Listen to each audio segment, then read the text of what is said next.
Gentleman yields back. I now call the gentleman from the great state of Illinois, Mr. Foster, is now recognized for 5 minutes. Thank you, Mr. Chair. I'd mentioned my very positive experience with banks of all sizes during the time our business was growing. And I'd like to focus the work of this committee on what we can actually do to help. And we have to, the starting point of that has to have a clear-eyed view of what the real situation is. There's an interesting set of articles in the Wall Street Journal from the last couple of years that looked at the stress in small community banks, and much of it is simply the result of fundamental economic forces that we have to recognize, and if we need to subsidize the existence of small banks, we may have to do it explicitly. Because these are real forces, simply the lack of economies of scale, which is very important in the increasingly digital economy we have.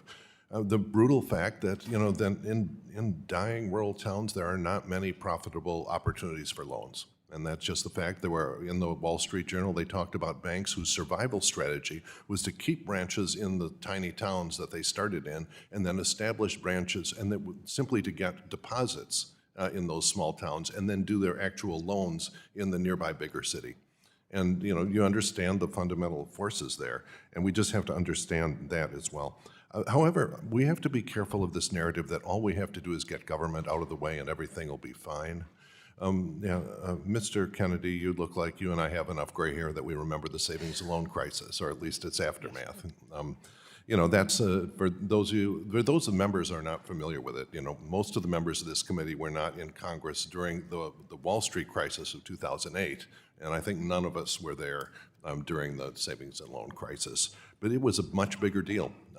In the end, during the 2008 crisis, when we had to pass TARP, we taxpayers eventually got paid back with interest on that. So we made money on the TARP bailout. That was not the case for the savings and loan bailout, where Congress had to vote $150 billion, which corresponds to about $750 billion in GDP terms today.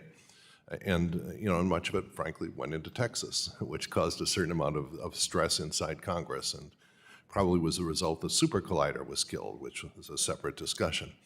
But so this was a big deal. But if you look at that, so as I say, members should just spend a few minutes on the Wikipedia article or the Investopedia article, if you prefer that, on the savings and loan crisis. Understand, this was the simultaneous failure of many, many smaller institutions caused by misguided deregulation, the elimination in some cases of capital requirements at all, causing these zombie thrifts to go and continue to get deeper in the hole. And in the end, the taxpayer was on the hook for about 2.5% of GDP.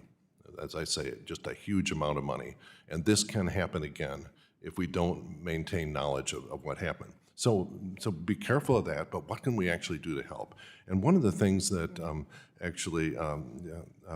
I guess Ms. Marshall mentioned was the cost of KYC compliance.